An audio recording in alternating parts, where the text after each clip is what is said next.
Olá, aqui é Marcelo Teles da Elite Bitcoin com uma análise do mercado do Bitcoin e vou falar só dele hoje, não vou falar de outros criptoativos hoje não.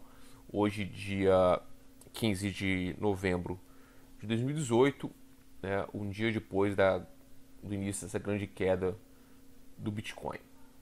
Bom, estou aqui no gráfico diário da, da, da Bitfinex. Eu queria olhar primeiro o gráfico diário, depois a gente olha um gráfico de mais longo prazo para ver qual a complicação disso daí. Eu gravei um vídeo hoje pela manhã explicando as notícias que estão rolando que podem ter causado essa queda no Bitcoin. A notícia principal é em relação ao fork do Bitcoin Cash e os seus desdobramentos numa guerra de mineração, guerra de hash, né? Mas a gente tem que olhar também graficamente, e graficamente que eu trabalho, não é com base em notícias. Na verdade, as notícias estão refletidas nos preços e nos gráficos. Então, já acabou de dar uma notícia aqui, ó, que o fork já está rolando, já está funcionando, já rolou o fork. Vamos ver agora o que acontece. O fork do Bitcoin Cash já terminou. Bom, é, bom, o Bitcoin estava trabalhando já desde início de setembro, nesse range aqui entre 6.700, 6.800 e 6.100, né? Então, uma ligeira tendência de alta, já que a gente tem um fundo mais alto, um fundo mais alto, né? E que recentemente estava fazendo topos também mais baixos, né? Então, formando aí o que a gente poderia desenhar como um triângulo aqui, tá? E a gente estava se aproximando nesse vértice desse triângulo de curto prazo, que também é o vértice do triângulo de mais longo prazo, que é da grande tendência de baixa aí, que vem desde o início do ano e que a gente traça essa LTB aqui, que é a mais representativa do movimento mais recente, né? E que também estava chegando na sua proximidade do seu final. Isso na Bitfinex, tá? Se a gente vê outra exchange, vai ver um pouquinho diferente disso. A gente vai olhar também a Bitstamp depois para dar uma comparada, né? Então, os preços tinham como suporte imediato essa região dos 6.300 aqui, que tinha essa minha caixa azul, né? A gente teria talvez mais um suporte na faixa dos 6.220, 6.250 e o suporte do Deus me livre mais recente em 6.100 e o suportão histórico em 5.800, que são os fundos mais recentes, inclusive o fundo duplo do mês de julho, junho, desculpa. Então, a gente teria esses três suportes, né? O que aconteceu com os preços, né? O preço do Bitcoin perdeu o primeiro suporte, deve ter acionado alguns stops aqui, o pessoal entrou vendido, já no panic sell aí, talvez já por conta dessas notícias do fork do Bitcoin Cash, e que foi estourando stop loss, alguns aqui no 6.300, outros no 6.250, outros no 6.100, e essa queda foi se acelerando à medida que os stops foram sendo acionados e que mais pessoas estavam fugindo do Bitcoin entre os vendidos. Isso no gráfico de uma hora deve ficar bem mais claro, né? A gente tem a primeira, o início da queda, né, que perde aquela LTAzinha que a gente traçou. Então essa aqui é a LTAzinha que a gente estava traçado, ó, aquela LTA aqui, né? Perde a LTA, na verdade não chega, testa ela, não chega a perder de primeira, mas logo na sequência perde, testa aquele suporte em azul, né? Chega segurando esse suporte, perde ele, testa o suporte em 6.200, segura, tenta reagir. Você vê que isso aqui é uma subidinha. Se a gente olhar num gráfico mais curto, a gente veria essa subidinha, talvez uns 30 minutos. Vamos ver se no 30 minutos tá mais clara essa subidinha. Ó, tá legal aqui no 30 minutos, né? Segura na LTA, segura no suporte da região azul 6.300, cai, segura na região do 6.250, tenta dar uma subidinha, chega a fazer um topinho a mais aqui, despenca, e aí perde rasgando o 6.100, né? Aqui realmente uma perda significativa, e vai parar onde? Vai parar aqui nos 5.950, né? Vai parar aqui no 5.950, 5.938 para ser mais preciso. A uma nova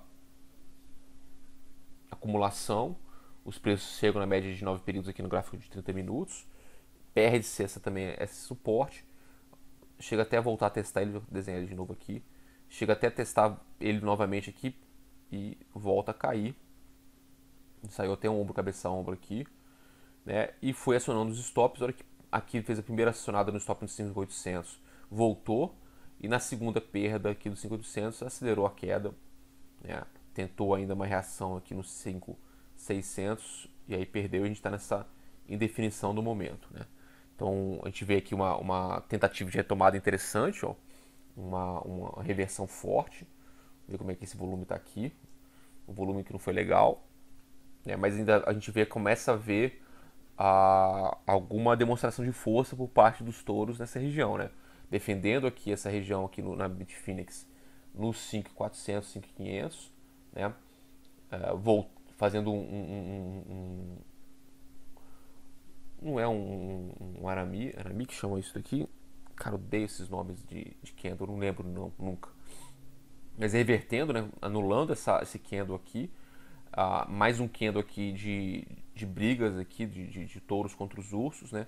Que fecha quase no martelo, e a gente está nessa situação aí mais recente no gráfico de 1 hora. Vamos só tirar um pouco desse zoom, você vê essa grande virada aqui, realmente aí no gráfico de 1 hora mostra um pouco mais de volume. A gente vê uma briga forte aqui, nesse crescimento de volume aqui recente. E no 4 horas, talvez a gente esteja, não chegou a formar um martelo, mas a gente está numa briga boa, uma defesa boa por parte dos touros aqui, com muito volume. É a situação na Bitfinex. Tá, o que está acontecendo além dessa queda? A gente ainda tem uma diferença significativa entre os preços na Bitfinex e na Bitstamp. Bitfinex dólar Tether, Bitstamp dólar, né?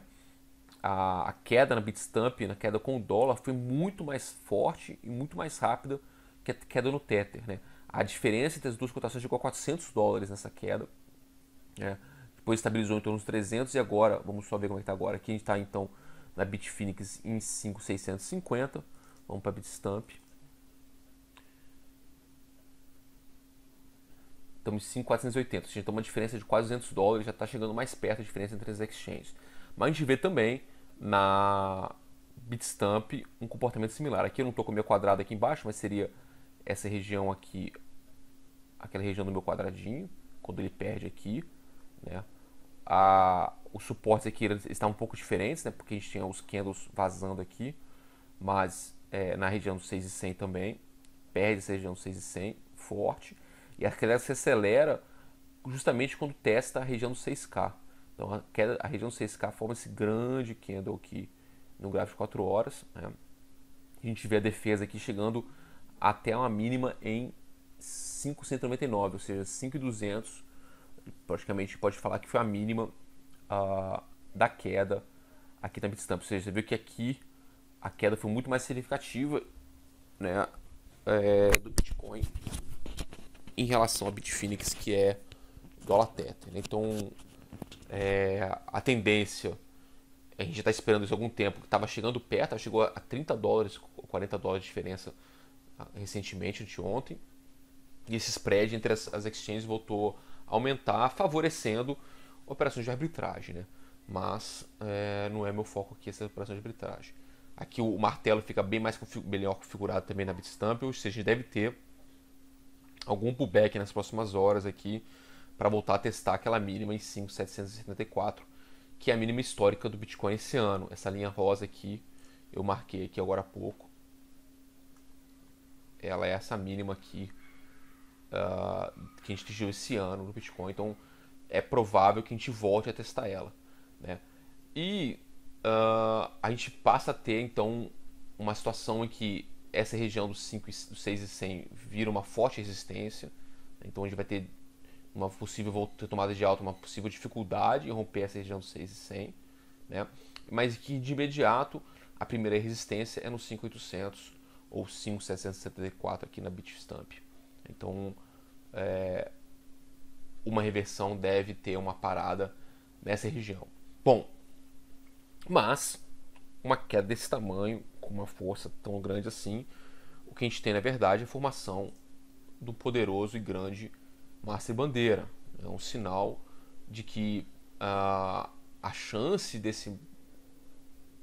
dessa tendência de baixa continuar é muito grande, né? A gente poderia tentar projetar essa tendência aí, talvez, de uma forma bem pessimista até, digamos. Poderia pensar numa projeção desse tipo aqui, que levaria os preços aos patamar de, no mínimo, 4.259, podendo chegar até a 1,68%, 61%, a 3.500, 3.600. É uma queda realmente significativa que pode acontecer nos preços do Bitcoin. Então agora é meu convite a gente olhar o gráfico semanal e ver o que a gente vê no semanal de diferente. Bom, no semanal a gente tem essa formação desse... Não está muito bonito não, mas é de um falling edge, né, de uma cunha de baixa. Uma cunha de baixa tem implicações altistas, né, ela tende a romper para cima e aumentar o movimento. Talvez essa cunha de baixa ficaria mais bem desenhada nesse sentido aqui assim, né? Ficaria mais representativa talvez. Então a gente teria essa cunha de baixa aqui.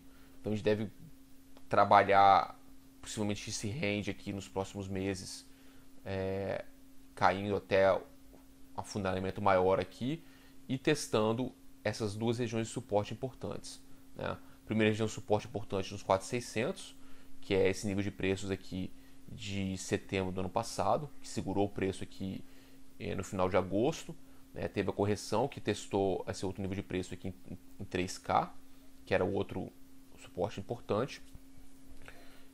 E depois que rompeu os 4.600, a gente iniciou praticamente o grande rally de final de ano, tendo simplesmente esse interrompimento aqui na região justamente dos 5.800, que é essa região que a gente brigou esses últimos meses todos aqui. Então essa região aqui desse candle aqui em vermelho, que é a região entre os... Tá com muito desenho agora isso aqui, né? Vamos dar uma apagada para a gente ficar mais fácil de entender. Então a gente está falando de uma região entre os 7.800, né? E o 6.800 foi esse candle vermelho aqui, um candle de 2.000 pontos, né? 2.000 dólares, e onde a gente estava trabalhando recentemente, né, com uma amplitude até menor que isso, né? Então a próxima parada, tecnicamente falando, a gente estaria aqui no 4.600 e depois disso nos 3K seriam as próximas paradas possíveis para o Bitcoin.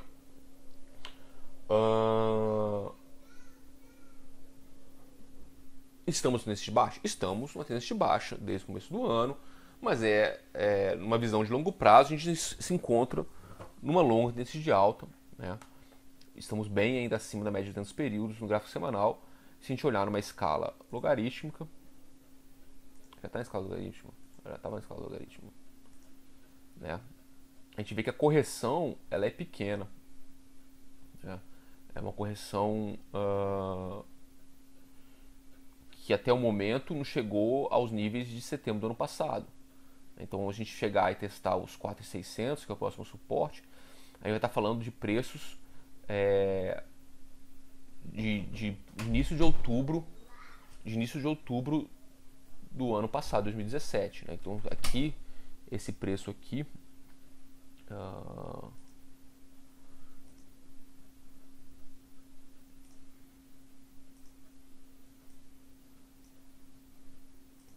eu botar aqui o seu corno.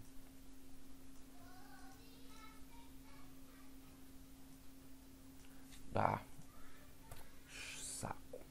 Desculpa. Então a gente está falando aqui em 4.600, a gente está falando dos preços em outubro do ano passado, ou seja, um rally aqui que teve de 70 dias, a gente demorou aí, não chegamos até nele, mas demoramos aí pelo menos 340 dias, ou seja, mais de um ano aí para corrigir, quase um ano, para corrigir esse rally de finalzinho aqui. Então a gente está falando de uma correção, caiu pra caramba, caiu uma alta que demorou 2 meses para acontecer. Isso aqui foram 2 meses de alta, né, desse preço de 4.600 de outubro do ano passado, foram 2 meses de alta até o topo histórico. Ou seja, a gente pode perfeitamente ter 2 meses de alta aqui e voltar ao topo histórico novamente, né? Então é péssimo, Não vou falar que, porra, tô feliz com essa queda. Ninguém tá feliz com uma queda dessa, né, cara? Se você botou muito dinheiro em cripto, você deve estar desesperado. Se você tá com o dinheiro que você pode perder em cripto, você tá tranquilo. Então, vamos acompanhar essa queda, ver até onde que ela vai, quais são os desdobramentos dessa guerra do Bitcoin Cash, ver o que vai acontecer nos próximos dias em relação ao Bitcoin Cash e quais os efeitos estão tendo no Bitcoin. Então, no momento, a minha recomendação é a gente acompanhar o Bitcoin, buscar operações tanto long quanto short, mas usar tempos gráficos menores. A gente não vai conseguir usar gráfico diário no momento, a não ser se for tentar uma operação short aqui, vendendo esse fundo aqui, né, o que não acho coerente. Ou é ficar de fora, esperar uma definição, ou entrar num tempo gráfico menor e operar esse tempo gráfico menor. Ou seja, a gente tem aí possibilidade de trades bons do Bitcoin, e eu acho que é momento de você esquecer as alts, principalmente as alts de market cap baixo, né, e buscar algumas gemas aí, algumas coisas que estiverem com bastante volume para fazer trades curtos, né, e para variar, esquecer o hold, né? Eu acho que o hold é o principal erro nesse mercado, é o hold. Você falar que está segurando uma moeda no mercado que está despencando, que não para de cair. Então aqui o foco meu é fazer trade, buscar oportunidade de trade aqui e tradear. Se bobear até, eu vou nem usar o gráfico de 1 hora, eu vou usar gráficos até mais com tempo gráfico menor. Você vê que tem a gente viu aquela hora no 30 minutos, deu um trade lindo aqui no 30 minutos, né? Então, tempos gráficos menores, a possibilidade de trades são mais claras, né? Então, aqui, por exemplo, aqui é um trade short lindo, ó. Foi, testou a resistência, testou a média de períodos, perdeu. Isso aqui é um short de sonhos, ó. 3% aqui, dá para fazer uma boa grana. Aqui também voltou a testar a média de 20 períodos, short de novo, pá. Então, são chances, são oportunidades de trade que a gente vai ter no curto prazo e que tem que aproveitar. E talvez aqui a gente tenha até uma reversão de tendência nesse momento aqui para subir até os 5.900, 5.800 para fazer um outro short de novo. Então, acompanhar o mercado em tempo gráfico mais curto e buscar as operações e continuar ganhando dinheiro, né? Se você não acredita no mercado, tira o seu dinheiro daí, vai comprar outra coisa, vai fazer outra coisa com o seu dinheiro. Mas se acredita que o mercado blockchain, eu acredito que a gente vai ter que partir, a moeda digital é uma moeda que vai ser a moeda que vai substituir, que não vai substituir, ela vai complementar as moedas que a gente já tem hoje em dia, assim como até hoje a gente faz escambo, a gente usa moeda de metal, a gente pode usar uma moeda digital para complementar algumas trocas de propriedade, trocas de dinheiro, né?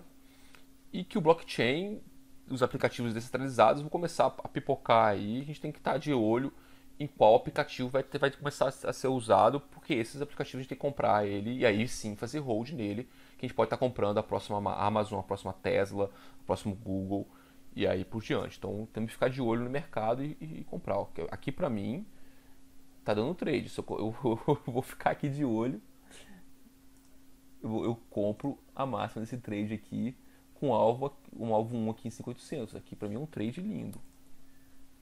Stopzinho, eu posso botar abaixo desse candle aqui, ou abaixo desse outro aqui. Então tem duas possibilidades de stop. Um stop mais curto aqui, um stop mais longo aqui. As médias virando para cima na meia hora.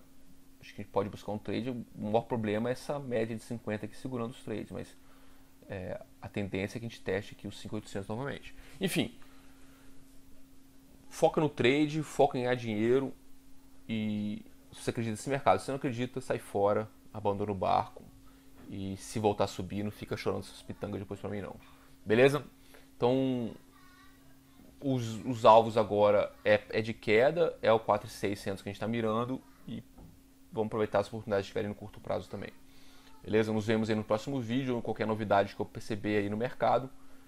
Até mais.